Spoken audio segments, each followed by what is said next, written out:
Good morning, students. I hope you all have gone through the first video of chapter 3 computer organization. So, in that video, we have seen about the organization of the computer components and their interconnections and the basics of microprocessor, how the microprocessor is interconnected with the input output devices and the memory unit, that is ROM and RAM, and what are all the characteristics of microprocessors, that is clock speed, instruction set, and word size. All these we have seen in the first video, and also we have seen about the data communication between the CPU and memory, the read write operations, and what are all the various types of microprocessor available. So all these things we have covered in the first video. I hope you all got a clear idea about the concept what we have discussed. In this video, we will start with the next part of the chapter 3, that is the memory devices and what all the types of memory devices available, and the secondary storage devices, and what all the ports and interfaces available. So these are the discussion points which we are going to discuss. As said, we are going to discuss about the memory devices, that is the random access memory, read only memory, and cache memory, and secondary storage devices, and the last part of this discussion is the ports and interfaces.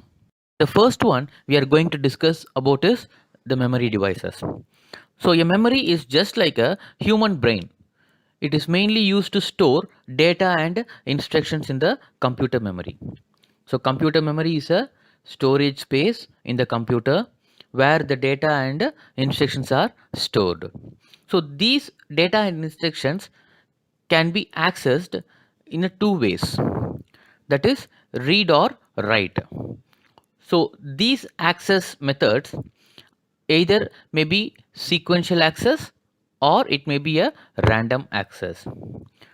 Here in sequential access, the memory is accessed in an orderly manner from starting to end.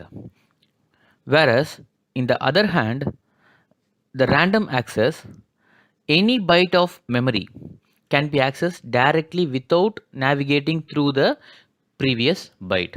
Randomly it accesses the byte in the memory, that is the data and the instructions. So there are various types of memory devices. Here you can able to see in the image the different memory devices are arranged according to the capacity, speed, and cost. You can able to see the first one is a cache memory, and next one is a main memory and hard disk.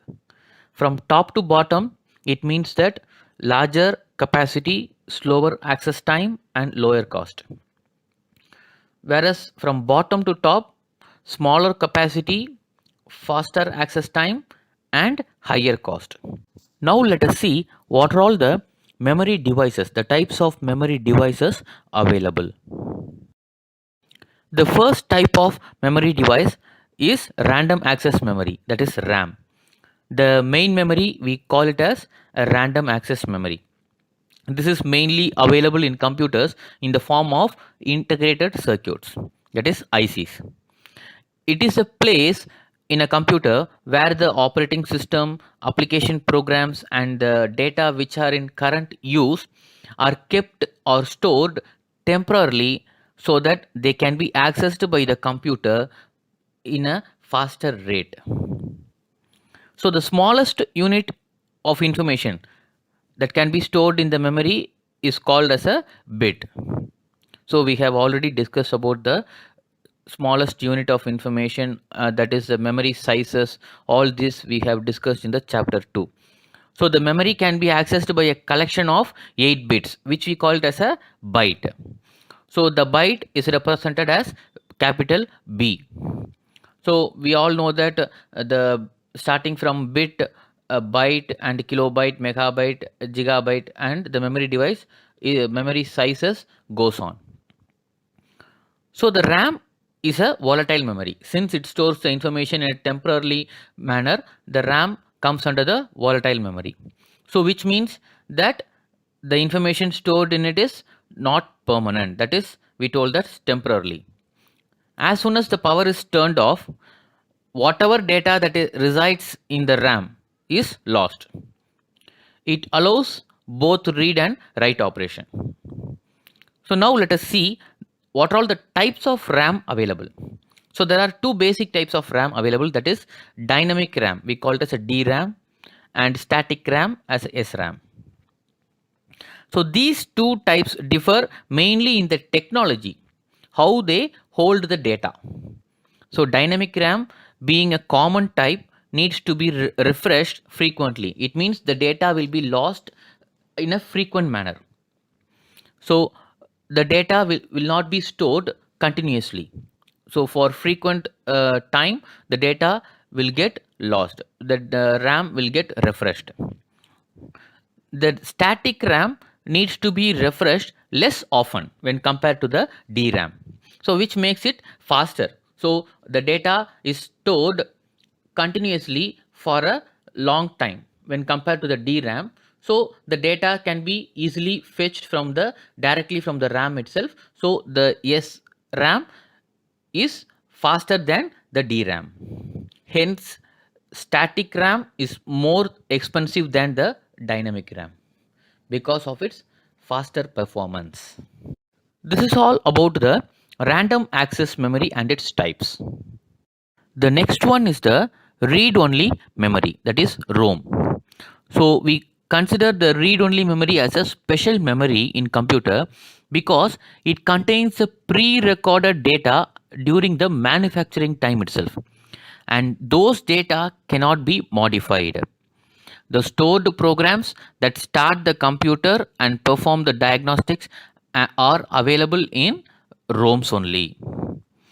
ROM stores critical programs such as the program that boots the computer, so that starts the computer. What are all the data? All those data will be stored in the ROM only. Once the data has been written onto the RAM chip, it cannot be modified or removed and can only be read. So it is the main thing when compared to the RAM and the ROM. Here ROM is a permanent storage, whereas RAM is a temporary storage.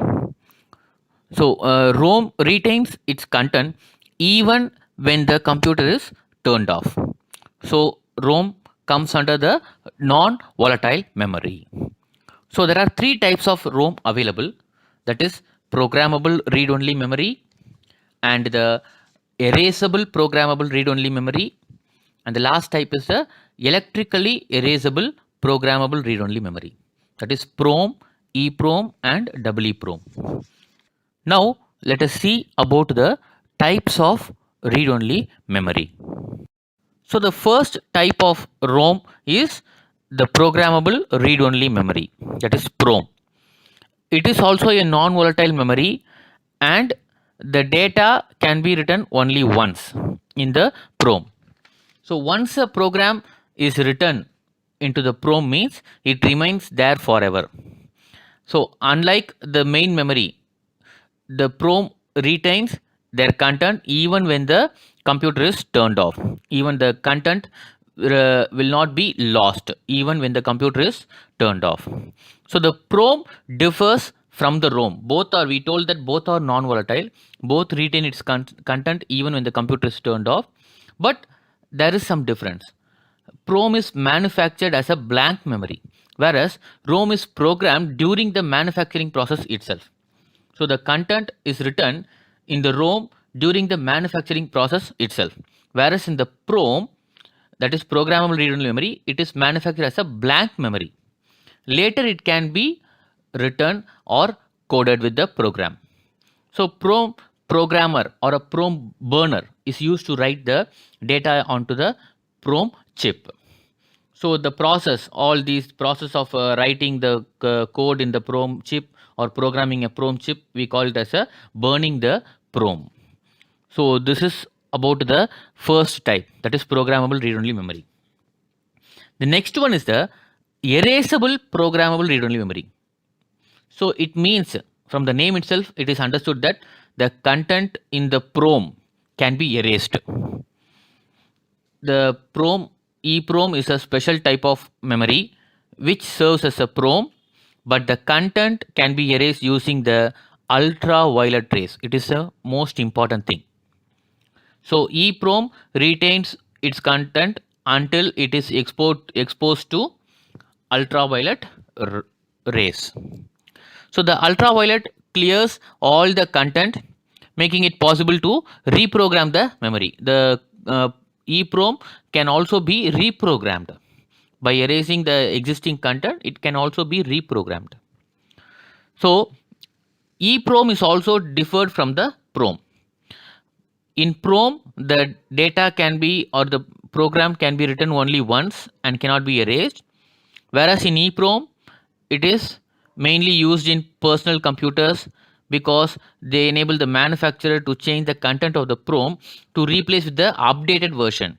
So the manufacturer may programmed the content with the old version. For updating it, the EEPROM is mainly used in the personal computers. So for updating the latest version or erase the contents before the computer is delivered. So this is the main advantage of the EEPROM, erasable programmable read-only memory. And the last type of ROM is EEPROM, that is electrically erasable PROM. So from the heading itself, it is clearly understood that the content in the EEPROM is erased with the help of the electrical charge. So here it is a special type of memory, special type of PROM that can be erased by exposing to an electrical charge, whereas in the EEPROM the content is erased by exposing it to the ultraviolet rays, whereas here the content is exposed to the electrical charge. So like other types of PROM, EEPROM also retain its content even when the power is turned off.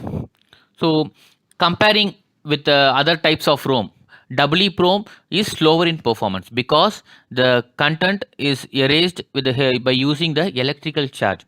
So because of this process, the performance of the EEPROM is a little bit slower than the other types of ROM. So this is all about the three types of ROM, that is read-only memory. And the last type of memory device is the cache memory. So the cache memory is very high speed and expensive memory, and it is mainly used to speed up the memory retrieval process.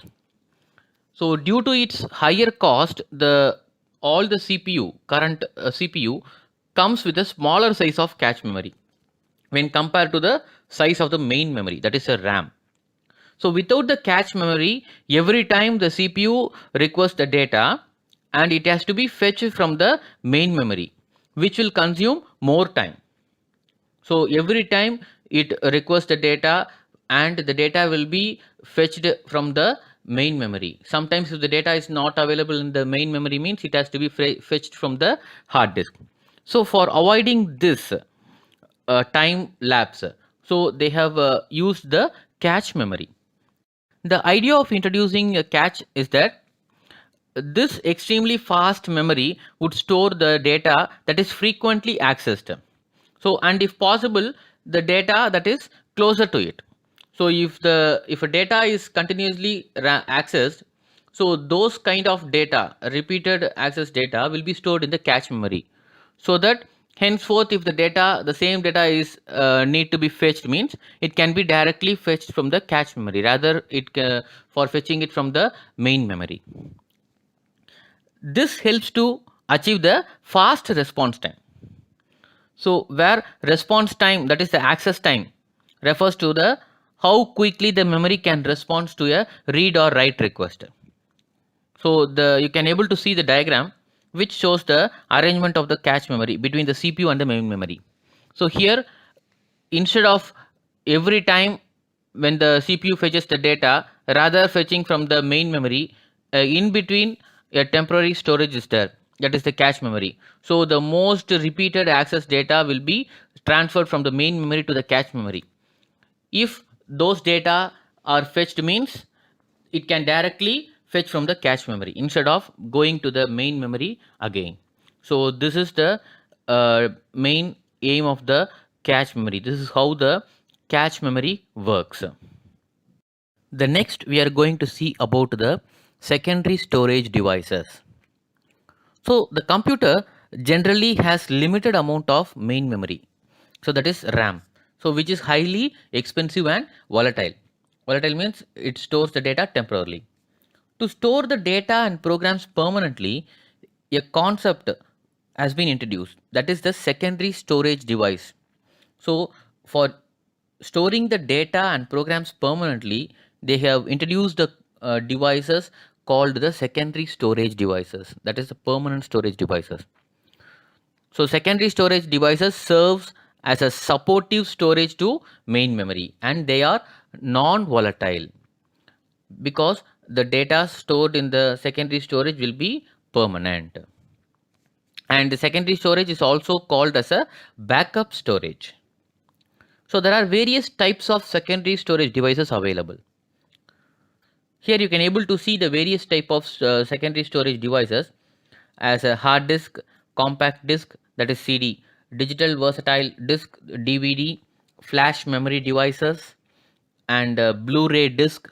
All these comes under the secondary storage devices. Now let us see about the types of the secondary storage devices. Next we are going to see the types of secondary storage devices one by one. So the first one is the hard disk. So hard disk is a magnetic disk on which the data can be stored. So you might have seen the hard disk inside the CPU, a rectangular shaped device. So that we call it as a hard disk. The hard disk has the stacked arrangement of disks inside the hard disk. So stacked arrangement is nothing but the various number of disks are arranged one by one, and those disks can be accessed with the help of the pair of heads. It means the two heads will be there for accessing it. The hard disk comes with either a single side or a double side.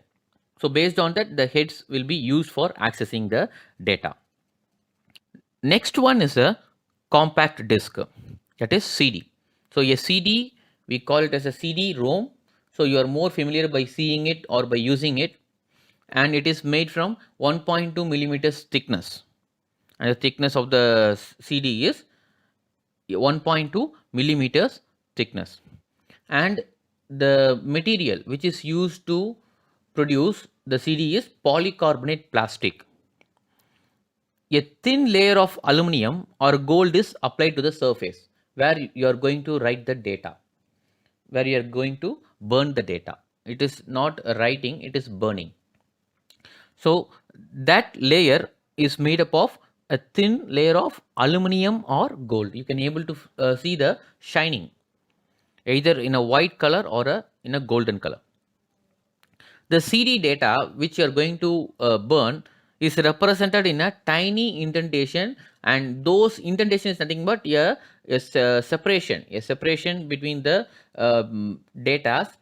We can call it as we can say it as a alignment, and those indentations are called as a pits. So which is mainly encoded in a spiral track. It moves round the CD. You can able to see after completing the CD burning, you can able to see the impression of the area where the data is burned. So the each and every spiral track will have a gap, that is the gap between the pits. We call this a land. A small motor, a tiny motor within the CD player rotates the disc. It rotates the disc, and the head, the writing head, moves from both forward and backward. So the capacity of a ordinary CD is 700 MB. And the next one is the digital versatile disc, that is DVD. So this is also looks similar to the CD. So it is an optical disc. It means a light is used to for burning. So it is capable of storing up to 4.7 GB of data, more than 6 times of the CD, what the CD can hold. And the DVDs are often used to store movies at a better quality. Like CDs, DVDs are read with the help of laser. So the disc can have one or two sides. The DVD can have either single side or a double side, and one or two layers of data per side. In a single side, it can able to separate the layers. It can able to have one or two layers, and the number of sides and the layer determines how much it can hold. While the configuration of the DVD, it determines how much the data it can able to hold based on the sides and the layers available. For example, a 12 centimeter diameter disc with a single sided, that is a single layer, has 4.7 GB. The double layer means it can able to hold 8.5 GB, that is double the single sided layer, that is 4.7 GB. It can for double layer it can able to hold 8.5 GB capacity. That is for 12 centimeter. The 8 centimeter DVD can able to store up to 1.5 GB capacity. So it is the capacity is visually determined by the number of data sides of the disk. Either it is a one side or a two side or a single layer or a multi layer, double layer. Based on that, the size may differ. The double layered sides are usually gold colored. You can able to easily identify with the color differentiation also. While single layered sides are usually silver color like CD. It will be looks similar to the CD. This is all about the DVD. And the next one is the flash memory device. So flash memory device, it is an electronic non-volatile computer storage device. It is a medium that can be electrically erased and reprogrammed. So this is the main thing. They can be either double EEPROM or EEPROM. So it can be either electrically erasable programmable read-only memory, or it can be erasable programmable read-only memory. So example for the flash memories are pen drives, memory cards. All these comes under the flash memories. The flash memory can able to use the flash memory can be used in personal computers, personal digital assistants, and digital audio players, digital cameras, mobile phones. All these devices, the flash memories are used. So the main advantages of the flash memories is it has the fast access time when compared to the DVD and CD. The time taken to read or write a character in the memory is called the access time. It is important. And the capacity of the flash memory may vary from 1 GB to 2 TB. So there are more various size available. Based on the requirement, we can able to use the flash memory. And you can able to see the flash memory. It looks like a pen drive. So it is a pen drive. And the next one is the Blu-ray disc. So Blu-ray disc, which is similar to the DVD, but it is high density optical disc, which is similar to the DVD.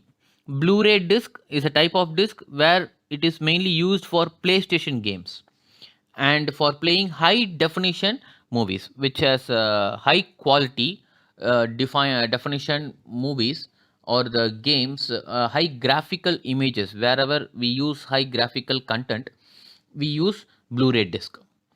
A double layer Blu-ray disc can able to store up to 50 GB of data. This is more than 5 times of a DVD and about 70 times of a CD. So the format was developed to enable recording, rewriting, and playback of high definition video, and as well as storing large amount of data. For all these purposes, the Blu-ray disc is used. So DVD uses a red laser to read and write, whereas here Blu-ray uses blue violet laser to write. So it has more faster performance when compared to the DVD and CD. So this is all about the secondary storage devices. Next, we will see about the ports and interfaces. And the last part which we are going to discuss is ports and interfaces. The motherboard of a computer has many input output sockets, that is the connectivity area. So that are connected to the ports and interfaces. So you can able to see these connectivity area in the rear side of the, that is the back side of the CPU, and those connectivities are connected directly connected to the motherboard, and the external devices can be connected to these ports and interfaces. And there are various types of ports available, like serial port, parallel port, USB port, and VGA connector, audio plugs, PS2 port, and SCSI port. So all these comes under the ports. So first one is a serial port and parallel port, which you'll be able to see in older generation computer. Currently, the in newer generation all became plug and play. So in older generation computers, you can able to see this kind of ports. In this image, you can able to see the serial port to connect the external devices, and in the parallel port, you can able to connect the printers. Nowadays, all the printers came with the USB cable.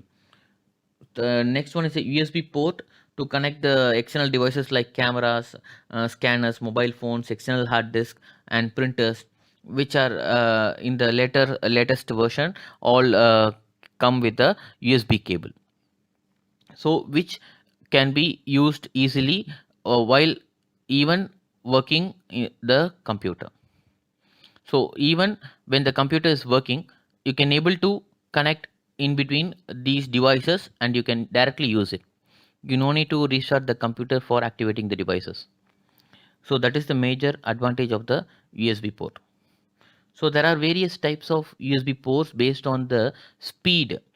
So like USB 3.0, it can able to transfer up to 5 gigabytes per second, and like that there are various USB ports are available, like USB 3.1 and 3.2 all have been released, and these helps to connect the electronic gadgets.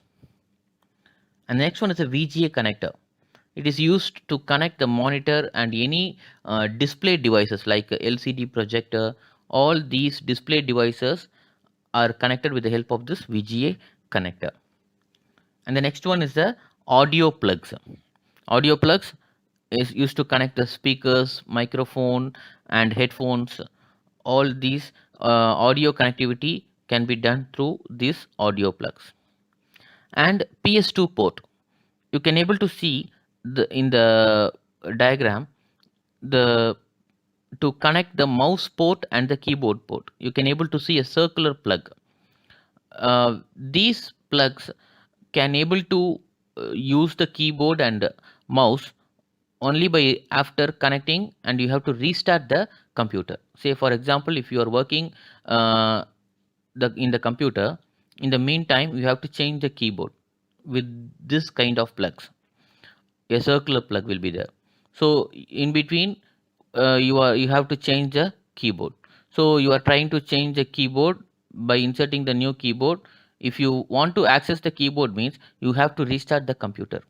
So in that is the major disadvantage in these kind of plugs, that is circular plugs. So to overcome this, nowadays the keyboards and mouse came with the USB plugs. So that is the plug and play. At any time you can just plug and you can use the keyboard or mouse directly. And next one is the SCSI port, that is SCSI port, to connect the hard disk drives and network connectors.